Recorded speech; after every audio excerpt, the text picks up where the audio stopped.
세계적인 교회 컨설턴트인 톰 레이너 박사가 심플 처치라는 책을 쓰셨는데요. 그 책에 사람이 얼마나 변하지 않는가에 관해서 이야기하면서 한 의학 잡지에 실렸던 연구 결과를 소개했습니다.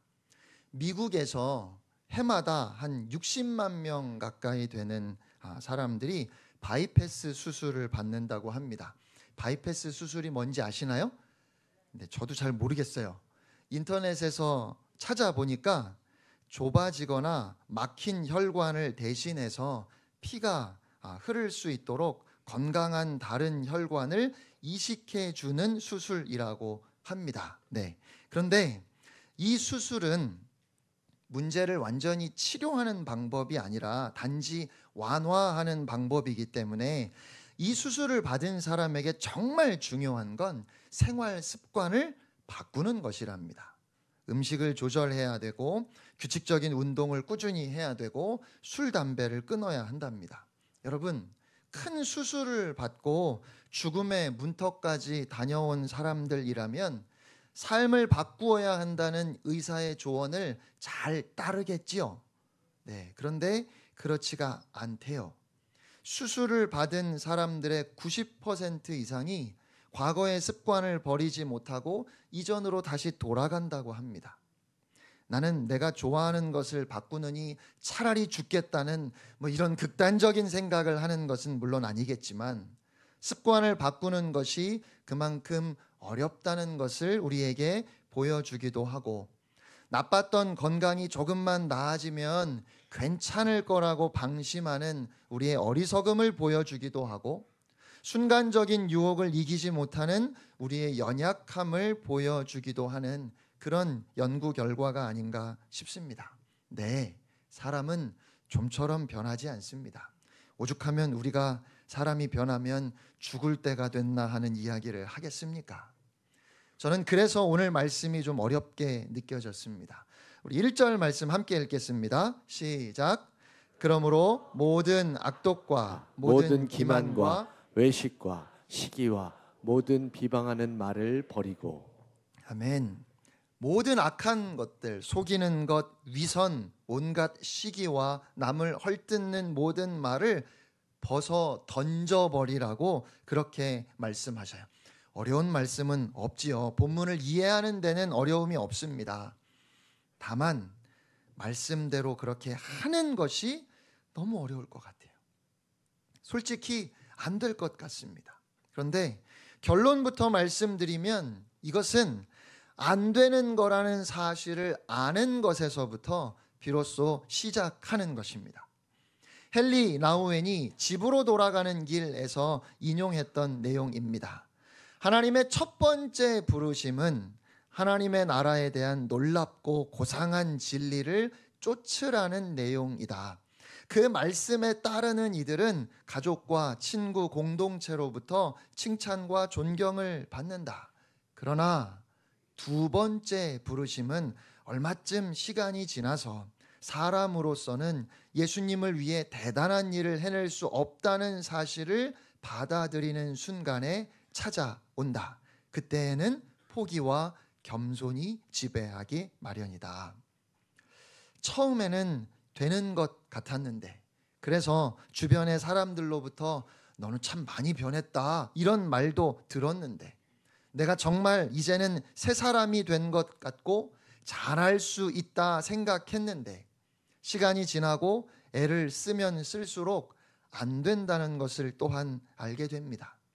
처음에 교회를 다니기 시작할 때는 모든 게 다 너무 새롭고 좋아서 정말 여기에 진리가 있구나 고백했고, 이제 나는 더 이상 죄를 따라가기 싫다고 말했고, 그래서 나는 완전히 새 사람이 되어서 죄를 이긴 줄 알았어요.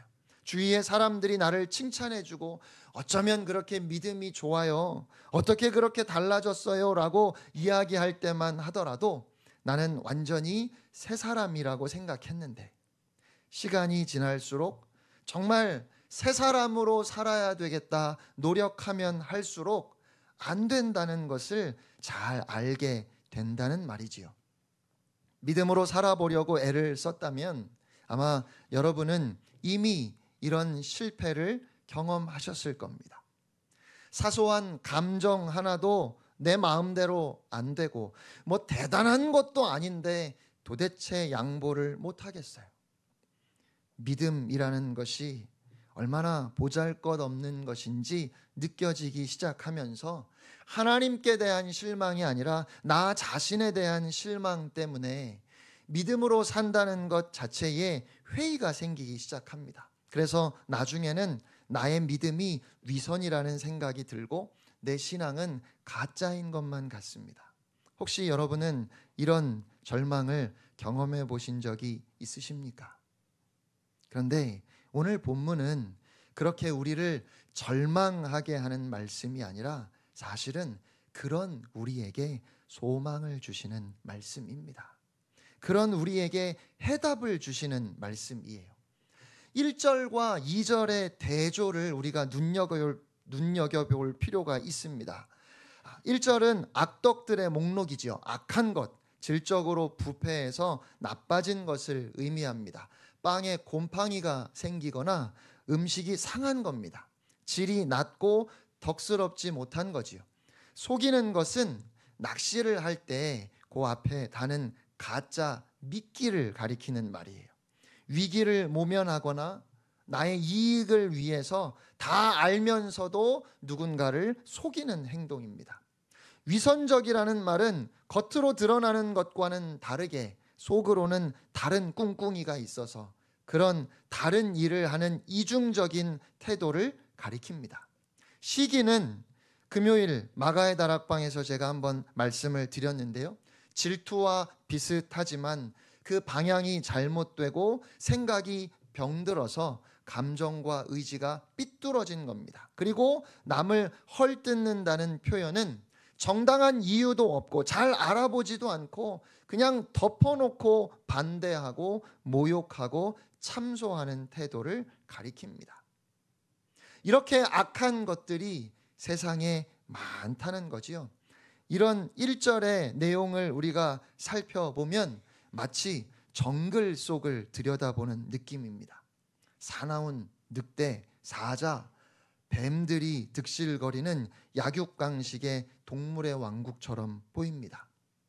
로마 제국의 변방에 흩어져 살고 있는 교회들이 마주하는 당시의 세상이 이러했을 것입니다. 그리고 사실은 오늘 교회가 처한 세상도 다르지 않습니다.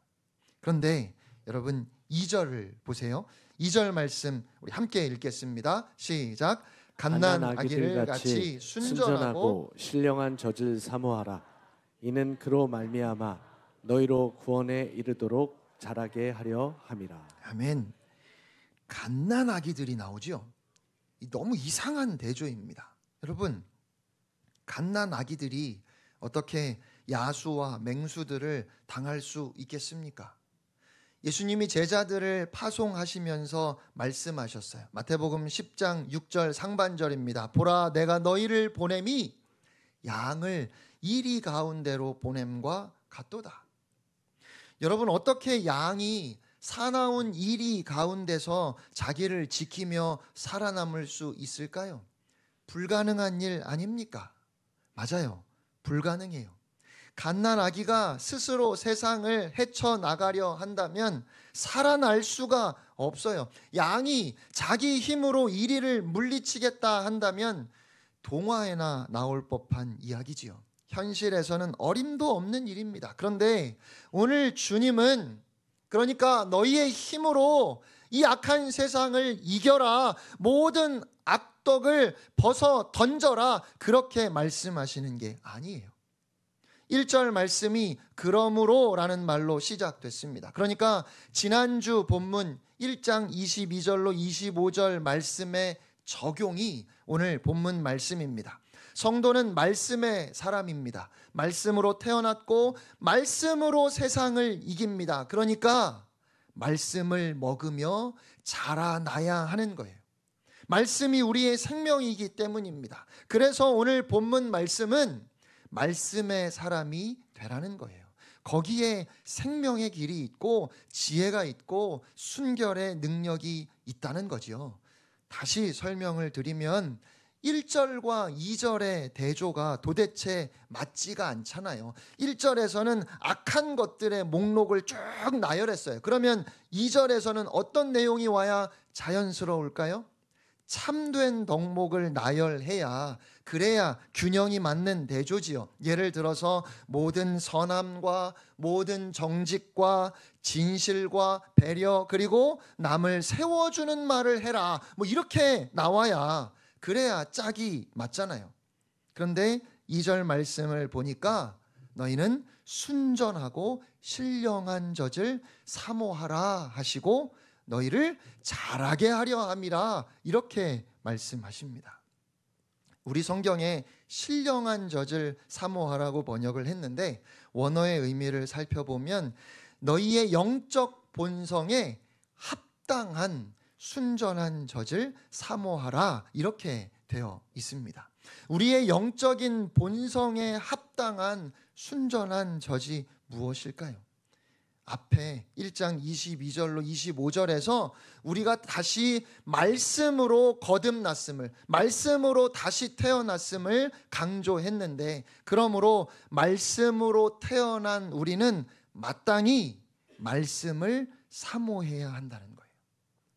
갓난 아기가 자라나려면 젖을 먹어야 하는 것처럼 말씀으로 거듭난 다시 태어난 성도가 자라기 위해서는 그에 합당한 것, 곧 말씀을 먹어야 한다는 거지요. 말씀을 먹으며 자라나서 말씀의 사람이 되라는 겁니다. 그러면 세상의 모든 악한 것들을 벗어 던지게 된다는 말씀이에요.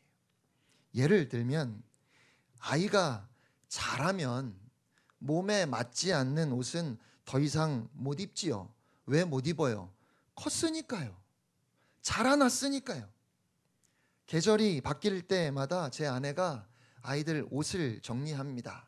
봄이 오면 두꺼운 겨울 옷은 다 정리해서 넣어두었다가 다시 가을이 오면 겨울 옷을 꺼내지요. 그래서 입힐 수 있지 않을까 싶어서 아이들에게 꺼낸 옷을 입혀보는데 작아요. 얼마나 잘 자라는지. 옷은 멀쩡한데 더 입히고 싶어도 입힐 수가 없어요. 억지로 입혀보면 불편하고 작아진 옷을 어떻게 하죠? 훌렁훌렁 벗어 집어 던지죠. 그와 마찬가지로 하나님의 말씀을 사모해서 그 말씀을 먹고 우리가 성장하면, 우리가 자라면 더 이상 우리에게 어울리지 않는 악한 것들을 걸치고 있을 수가 없어요. 왜냐하면 우리가 먹고 자란 말씀이 거룩한 말씀이기 때문에 그래요. 그러니까 성도의 영적 생명의 본질은 말씀이라는 사실을 기억하라는 겁니다. 어린 아이들이 자라기 위해서 젖을 사모하고 젖을 먹어야 하는 것처럼 성도는 자라기 위해서 그에 합당한 것, 곧 하나님의 말씀을 먹어야 하는 거예요. 다른 것을 먹을 수 없습니다. 교회는 말씀 없이 설명될 수 없습니다. 말씀 없이는 출생도 성장도 그리고 그 결국도 설명되지 않습니다. 말씀을 먹고 말씀 속에서 자라가는 것이 교회가 교회되는 길입니다. 그렇다면 사랑하는 성도 여러분, 여러분은 말씀을 사모하십니까? 갓난아기가 젖을 사모하는 것처럼 여러분은 하나님의 말씀을 사모하십니까? 오늘은 사무연회 때문에 설교를 짧게 해야 돼서 그래서 3절까지만 말씀을 살펴보려고 합니다. 3절 말씀 함께 읽겠습니다. 시작. 너희가 주의 인자하심을 맛보았으면 그리하라. 주의 선하심을 맛보며 구원에 이르라 하는 말씀이에요. 구원이라고 하는 목적지까지 우리가 지금 가고 있는데 그렇게 가는 길에 너희가 주의 선하심을 맛보며 가라고 말씀하시는 겁니다. 여행길이 쉽지 않겠지만 우리는 행복하게 여행할 수 있습니다. 1절 말씀을 당시 교회의 배경으로 이해한다면 성도들은 주변에서 악한 일을 만나고 사기를 당하고 겉다르고 속다른 경우를 만나는가 하면 시기와 온갖 모욕적인 말들, 비방하는 말들을 들을 수 있어요. 그러나 그런 가운데에서도 교회는 주님의 선하심을 맛보며 하나님의 보좌를 향해서 끝까지 나아갈 수 있다는 겁니다. 그 비결이 무엇일까요? 어떻게 험한 세상 나그네 길을 가면서 우리가 기뻐할 수 있을까요? 우리가 주의 말씀을 먹고 그 말씀 속에서 자라가는 것에 우리의 행복이 달려 있습니다. 사실 3절 말씀은 너희는 주께서 인자하심을 맛보아 알지어다 라는 뜻으로 시편 34편 8절을 인용한 겁니다. 우리 시편 34편 8절만 함께 읽겠습니다. 시작. 너희는 여호와의 선하심을 맛보아 알지어다. 그에게 피하는 자는 복이 있도다. 아멘. 시편 34편을 보면 다윗이 아비멜렉 앞에서 미친 채 하다가 쫓겨나서 지은 시라는 표제가 붙어 있어요.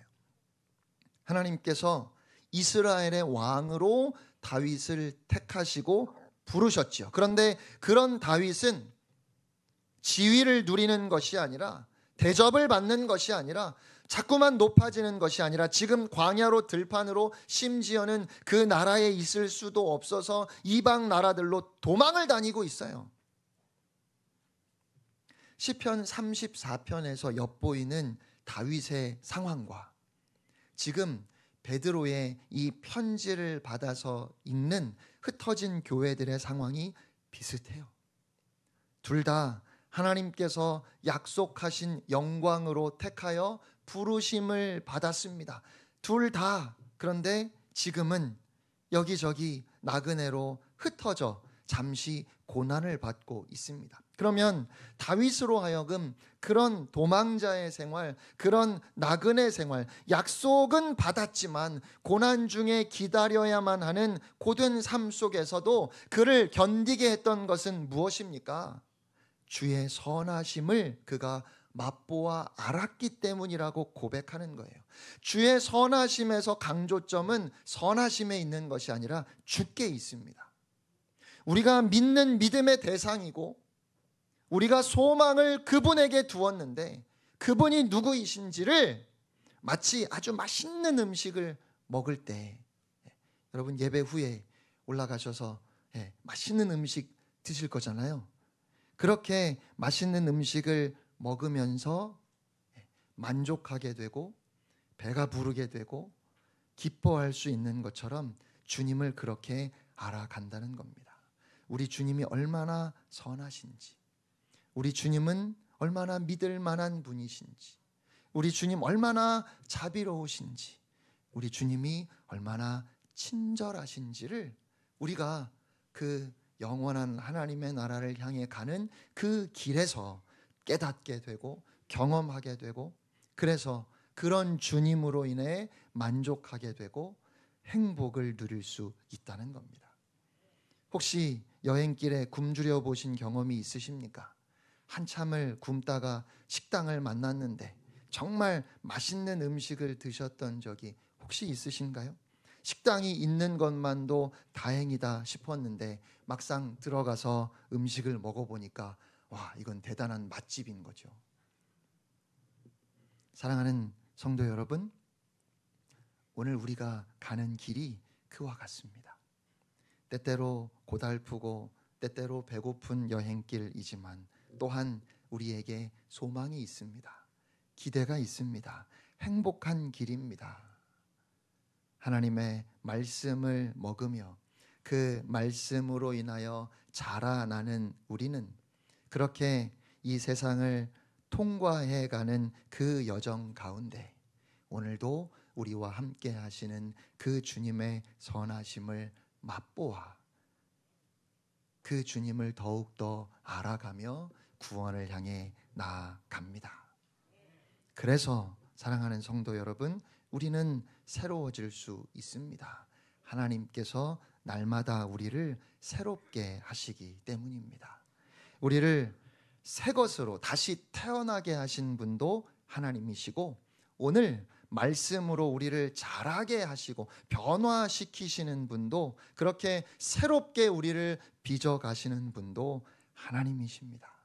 그러니까 옛사람을 벗어버리는 것이 정말 힘들고 아니 불가능한 일처럼 느껴질지라도 이미 목사님 저는 수없이 실패했어요. 안 되더라고요. 이렇게 말씀하고 싶으실지도 모르겠지만 그러나 그럼에도 불구하고 그래서 다 포기하고 죄를 즐길 수는 없는 겁니다. 왜요? 오늘도 우리와 함께 하시는 하나님 때문에요. 내가 할 수 있다는 가능성이 있어서 그 가능성을 내가 붙들겠다는 것이 아니라 나를 자녀 삼으신 하나님께서 포기하지 아니하시고 오늘도 나와 함께 하시기 때문에 하나님의 은혜와 사랑을 맛보며 주님이 원하시는 대로 거룩하신 하나님을 닮은 모습으로 내가 변화될 것입니다 하고 소망을 가질 수 있다는 사실을 오늘 주님은 우리에게 교훈해 주십니다. 그러므로 오늘도 우리를 돌보시는 하나님을 기대하는 여러분 되시기를 축복합니다. 주의 말씀을 사모하는 여러분 되시기를 축복합니다. 그래서 주의 선하심을 맛보며 구원에 이르기까지 자라가는 여러분이 되시기를 주님의 이름으로 축원합니다.